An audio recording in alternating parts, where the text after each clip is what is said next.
तो बच्चों आज का जो हमारा टॉपिक है ना वो है लीवर फ्लूक। आप आराम से देखो, ये टॉपिक आपको चुटकियों में याद करवा दूंगा, इसका संग वर्ग गण सब आपको याद करवा दूंगा। लेकिन देखो रट्टाफिकेशन है ना वो नहीं करनी होती, किसी चीज़ को समझना जरूरी होता है। बगैर समझे हम रट्टाफिकेशन करें वो अच्छी बात नहीं है। आप आराम से समझो इसको। देखो इधर लीवर फ्लूक, नाम क्या है? Liver fluke. और लीवर फ्लूक होता कैसा है पहले तो वो देखो आप, ऐसा होता है लीवर फ्लूक। ये लीवर फ्लूक है। ये लीवर फ्लूक जो इतना बड़ा हुआ है ये हुआ है भेड़ के पेट के अंदर, बकरी के पेट के अंदर, सूअर के पेट के अंदर, कुत्ता और मनुष्य के पेट के अंदर ये इतना बड़ा हुआ है। शुरुआत में ये इतना बड़ा नहीं था। जब ये इनके शरीर में गया है तब कैसा था? तब ये ऐसा था, ध्यान से देख लो, ऐसा था ये जो अवस्था है ना, ये जो अवस्था है इसका नाम होता है, ये पादप की पत्तियों पर जब चिपका हुआ था लार्वा अवस्था, ये पहली लार्वा अवस्था है जब चिपका हुआ था, इन पादपों की पत्तियों को इन्होंने खा लिया, या कोई वेजिटेबल को मनुष्य ने खा लिया, या मनुष्य जो है वो सर्वाहारी होता है। मनुष्य क्या होता है? सर्वाहारी होता है। तो मनुष्य ने क्या काम किया? जैसे कि वो मांस खाया उसने, या लीवर खाया।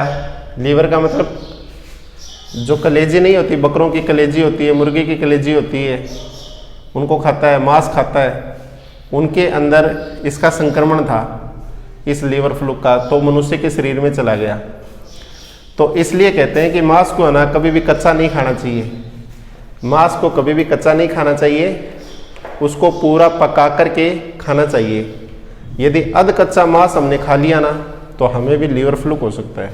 ये बात आप ध्यान में रखो।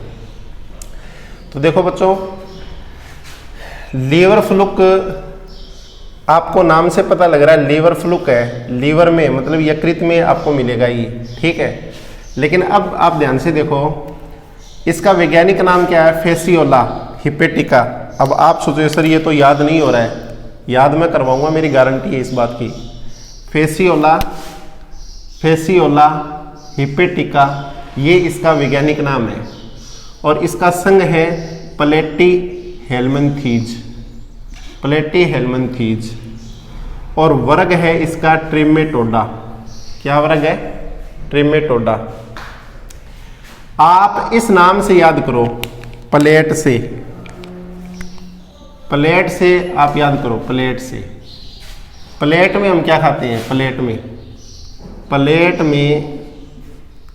हम क्या खाते हैं? भोजन खाते हैं ना, फूड खाते हैं। क्या खाते हैं? फूड। प्लेट में हम फूड खाते हैं। और फूड कितने टाइम खाते हैं दिन में हम?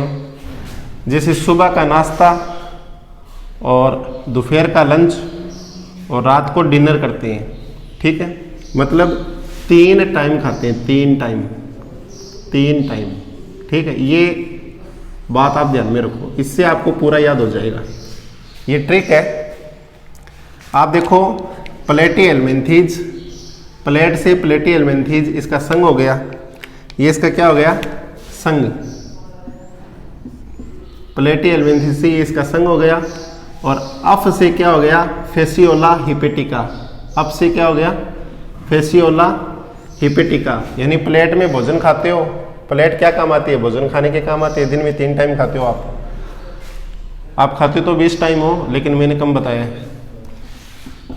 टी से क्या हो गया? ट्रिमेटोडा। टी से क्या हो गया? ट्रिमेटोडा। यानी इंग्लिश स्पेल अगर आप इसकी देखोगे तो वो कैसी है? ऐसी है ना, ट्रिमेटोडा, ट्रिमेटोडा, इस तरह से स्पेल है इसकी, ट्रिमेटोडा।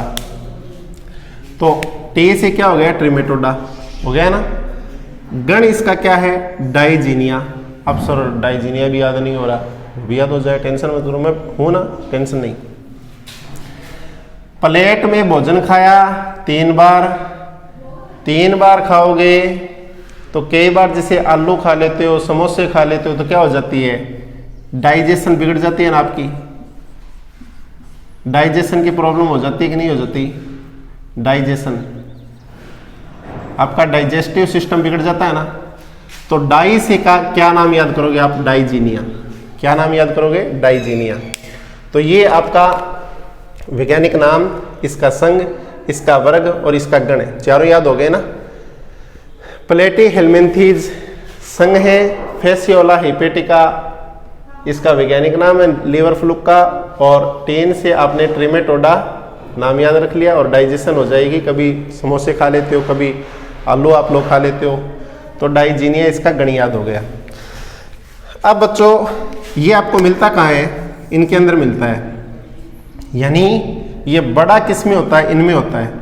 अब ये प्रभावित किसको करता है वो चीज़ देखो, ये नाम से ही पता लग रहा है ना, लीवर, लीवर को इफेक्ट करता है, ये लीवर को इन्फेक्टेड करता है ये।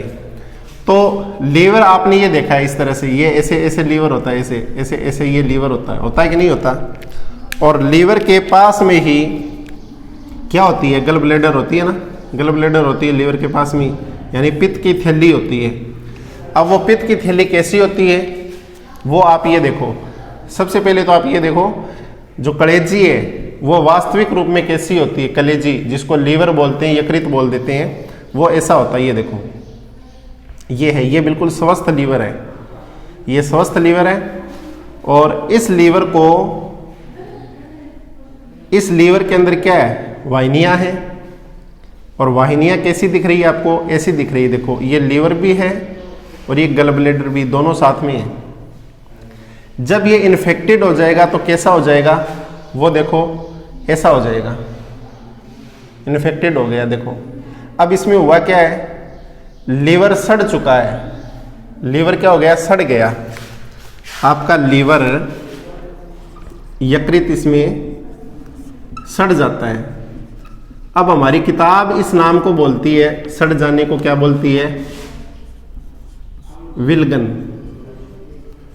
विल्गन, जिसको इंग्लिश में बोलते हैं लीवर रूट, लीवर रोट, ये बोल देते हैं इसको इंग्लिश में, जो हमारी किताब में इसका नाम दिया हुआ है लीवर रोट। और क्या होगा बच्चों? यकृत खराब हो गया, सड़ गया।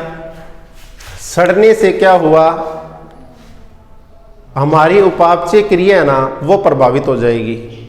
और उपापचय क्रिया जब प्रभावित हो गई तो हमारे मुंह से बदबू आएगी, मुंह से बदबू आएगी, खाना पीना पचेगा नहीं, पेट फूल जाएगा, पानी भर जाएगा उसके अंदर पेट में, क्योंकि लीवर खराब हो गया ना, तो पेट में क्या भर जाएगा? पानी भर जाएगा। इतनी बात क्लियर? अब जो गल ब्लैडर है ना, वो गल ब्लैडर भी क्या होगा? उसके अंदर पथरी पैदा हो जाएगी गल ब्लैडर में। ये जो आपका गल ब्लैडर है, ये इसके अंदर पथरी पैदा हो जाएगी। ये देखो डायग्राम, इस तरह से इसमें क्या होगा? पथरी पैदा होगी इस तरह से, ठीक है। यानी यकृत संबंधित सामान्य उपापचय क्रिया, सारे कार्य जो वो प्रभावित होने लगेंगे, और कैल्शियम के कारण पथरियां बन जाएगी। कैल्शियम के कारण कैसे? मतलब कैल्शियम भवन के कारण। देखो,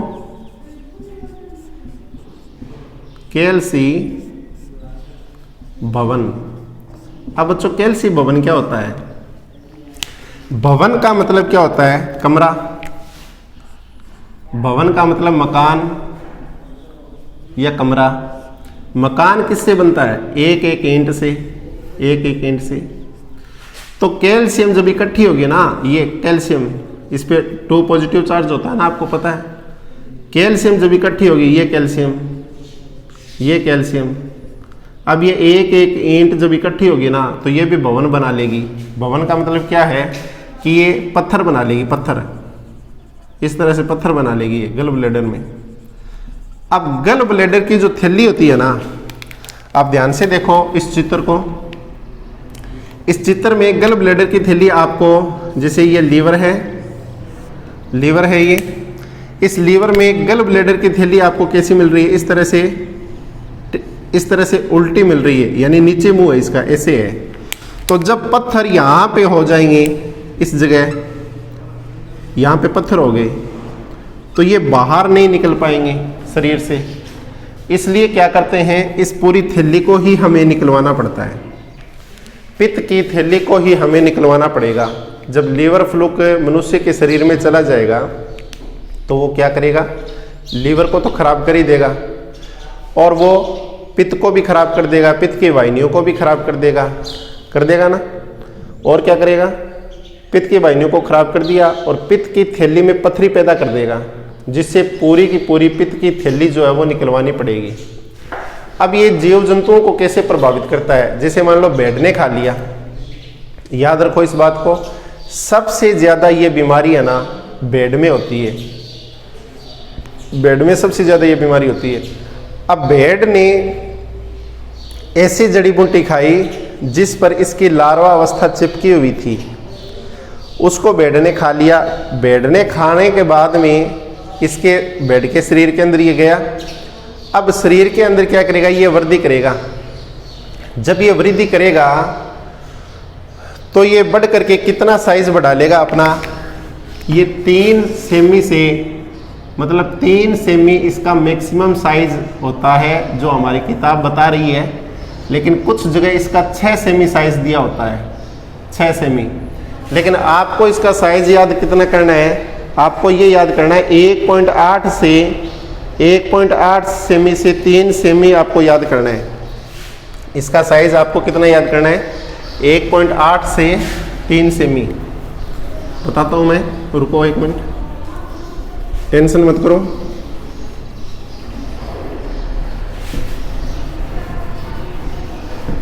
बच्चों बिल्कुल इजी है ये टॉपिक। देखो इसका जो साइज है ना, साइज, इसका साइज जो है, इसका साइज, आकार जो है इसका, वो 1.8 सेमी से 3 सेमी होता है, 3 सेमी। ये तो इसकी लंबाई हो गई, क्या हो गई, लंबाई, ये इसकी लंबाई है, ये इसकी लंबाई है, लंबाई। और इसकी चौड़ाई कितनी होती है, चौड़ाई आप बताओ, पहले बताओ इसकी चौड़ाई कितनी होती है, बताओ, तू बोल, खड़ी हो, हाँ आप बोलो, सिद्धार्थ आप बताओ बेटा, इसकी लंबाई कितनी होती है। लंबाई तो बोर्ड पे लिखी हुई है 1.8 सेमी से 3 सेमी, चौड़ाई बता। 0.4 सेमी से 1.5 सेमी, 0.4 सेमी से कितनी, 1.5 सेमी इसकी वो होती है। चौड़ाई कितनी हो गई, 0.4 सेमी से 1.5 सेमी में क्या है कि कई बार ये चैत है, ये मेरे कई बार वो हो जाते हैं, जीभ के नीचे आ जाते हैं, टेंशन मत करो इस बात की। तो ये आपको इसकी साइज याद हो गई, किसके अंदर मिलता है वो भी याद हो गया, इसका संघ वर्ग गण ये भी आपको याद हो गया।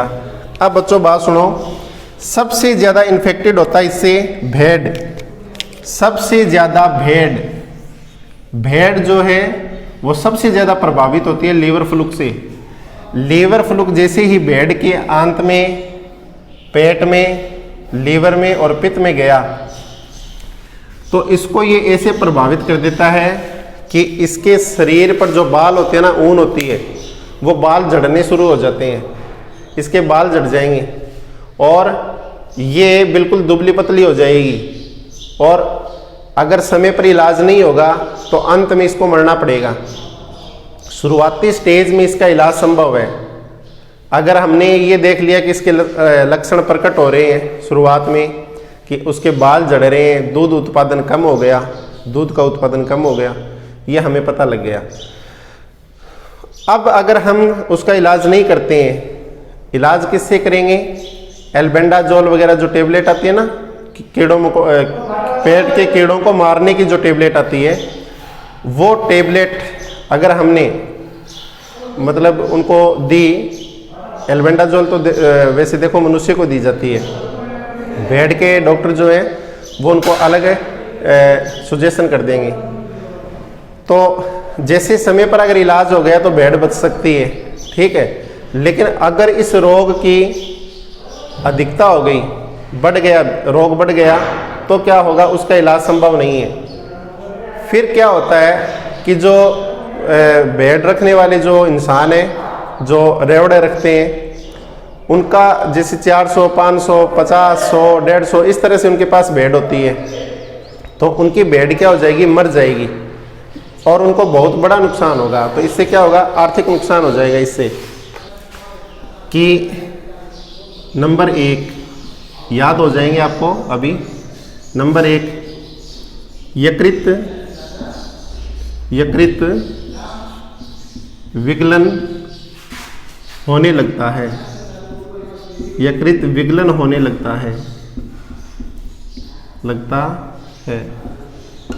यकृत विगलन होने लगता है। विगलन का मतलब क्या है, यकृत सड़ने लगता है। आप विगलन नाम ना याद रहे तो आप ये लिखो, सड़ने लगता है। नंबर 2 यकृत विगलन यानी सड़ने लग जाएगा तो क्या होगा, उपापचय क्रिया प्रभावित हो जाएगी। नंबर 2 आप लिखोगे, यकृत सड़ने से उपापचय क्रिया प्रभावित हो जाएगी।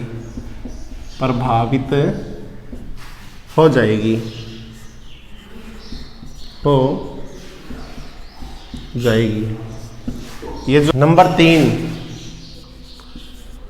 3 क्या होगा, पित्ताशय के अंदर जो पित्त है ना, पित्ताशय के अंदर कैल्सी भवन, याद रखो कैल्सी भवन नाम, कैल्सी भवन होने से पथरियां बन जाती है। पथरियां बन जाती है, याद करो इसको, पथरियां बन जाती है। पित्ताशय के अंदर कैल्सी भवन होने से पथरियां बन जाती है। कैल्सी भवन का मतलब समझ गए ना, भवन का मतलब मकान होता है। जिस तरह से मकान एक ईंट से मिलकर के बना होता है, उसी तरह से जब कैल्शियम के अणु जो हैं आपस में मिलेंगे तो पथरी बन जाएगी।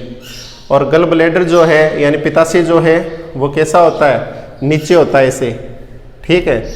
मतलब एक गिलास ऐसा हो, जैसे ऐसे गिलास हो, जिस गिलास में हम पानी पीते हैं उस तरह से अगर मान लो गिलास आई है, तो उस गिलास के अंदर अगर पत्थर गिर जाए और गिलास ऐसे ही रहे तो वो पत्थर बाहर निकलना मुश्किल हो जाता है, बाहर नहीं निकल पाएगा।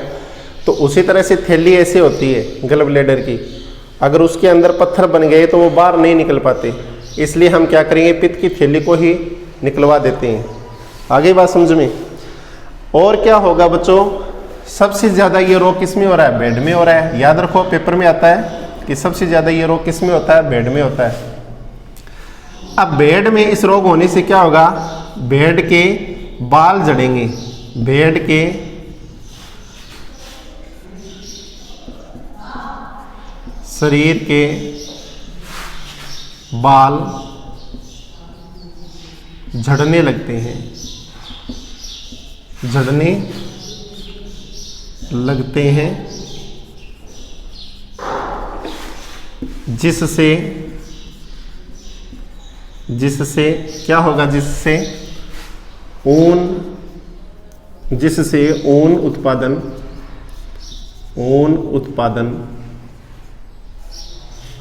कम हो जाएगा।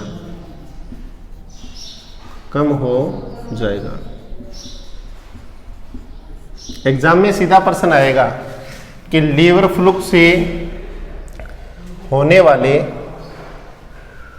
नुकसान बताइए, होने वाली हानि। ये सामान्य लक्षण लिख दिया मैंने, ये सामान्य लक्षण नहीं है बल्कि होने वाली हानि है। ये होने वाली हानियाँ, लीवर फ्लूक से होने वाली हानियाँ,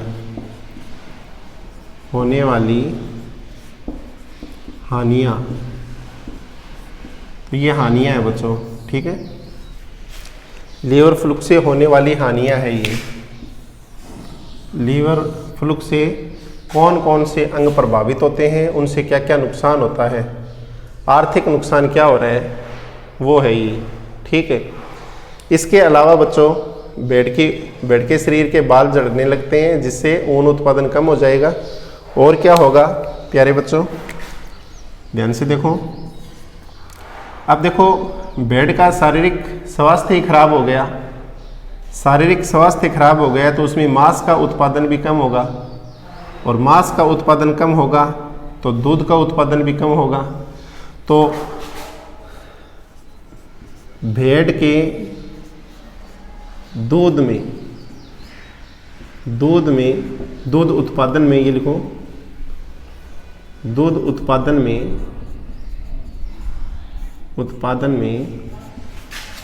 कमी आ जाती है,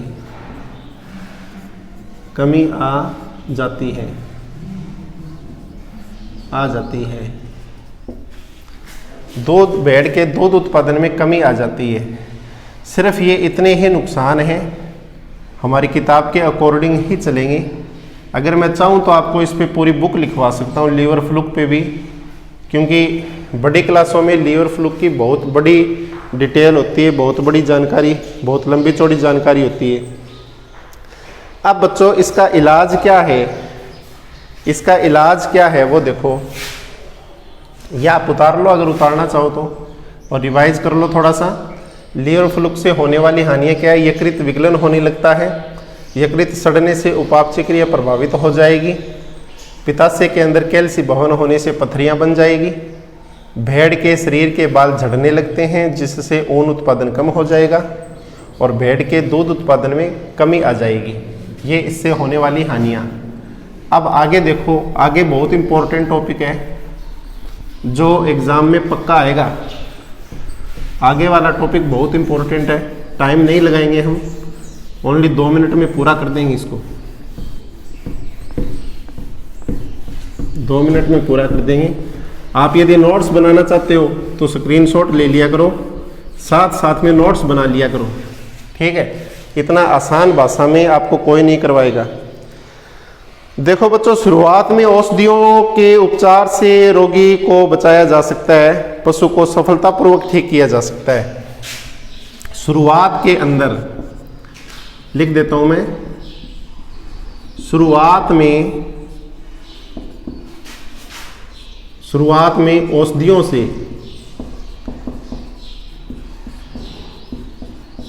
से रोगी को बचाया जा सकता है, रोगी को बचाया जा सकता है। लेकिन रोग का प्रभाव यदि बढ़ गया, मतलब यदि संक्रमण बढ़ गया, संक्रमण अधिक होने पर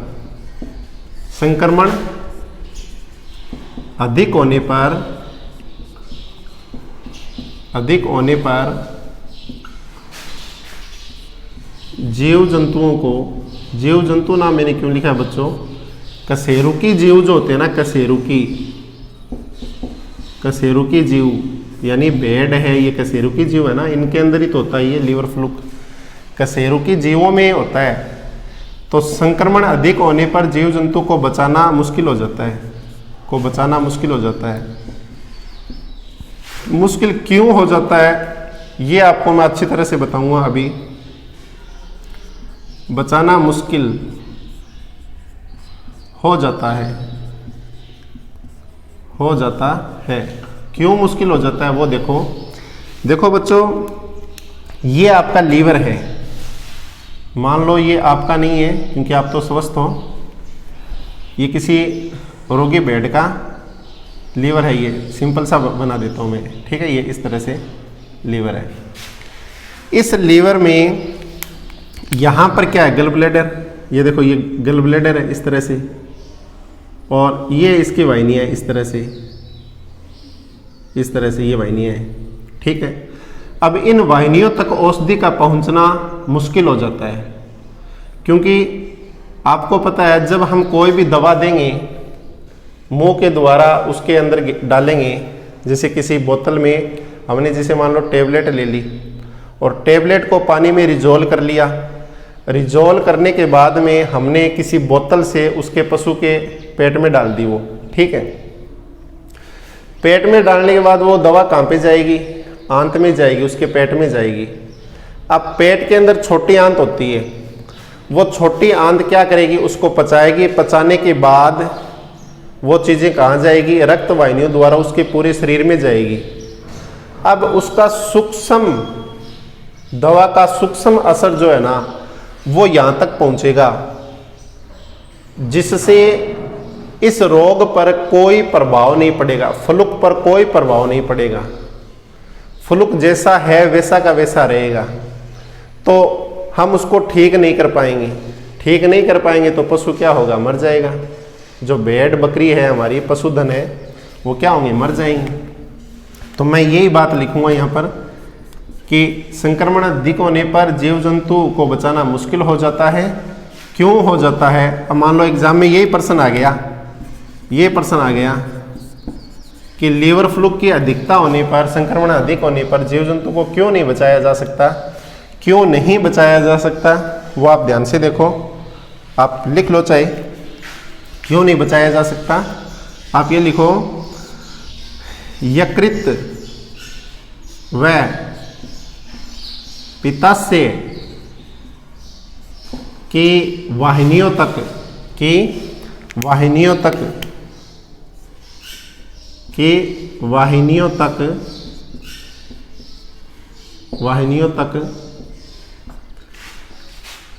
दवा का पहुंचना, यानी औषधि का पहुंचना, दवा का पहुंचना मुश्किल हो जाता है। दवा का पहुंचना मुश्किल हो जाता है, मुश्किल हो जाता है, जिससे क्या होगा? हम इसको नहीं बचा पाएंगे और जीव जो है वो मर जाएगा। तो ये क्या हो गया? ये आप ध्यान में रखो। शुरुआत में औषधियों से रोगी को बचाया जा सकता है और संक्रमण अधिक होने पर जीव जंतु या कशेरुकी को बचाना मुश्किल हो जाता है। क्यों मुश्किल हो जाता है? यहाँ से एक प्रश्न बन रहा है, यहाँ से क्वेश्चन बन रहा है। क्यों मुश्किल हो जाता है? कि यकृत व पित्ताशय की वाहिनियों तक दवा का पहुँचना मुश्किल हो जाता है। दवा का पहुँचना क्या हो जाएगा? मुश्किल हो जाएगा, जिससे क्या होगा? पशु उत्पादों से होने वाली आय से हमें बहुत बड़ा नुकसान होगा। आगे बात समझ में। तो ये मैंने आपको क्या क्या करवाया है, इसकी संरचना मैंने आपको नहीं बताई है आज, ओनली मैंने इसके आर्थिक महत्व बताए हैं कि क्या होता है, कैसे होता है, वो आपको बताए। अब इसकी जो शारीरिक संरचना है, इसका जो आकार है, वो हम करेंगे कल, ठीक है, अगले पार्ट में।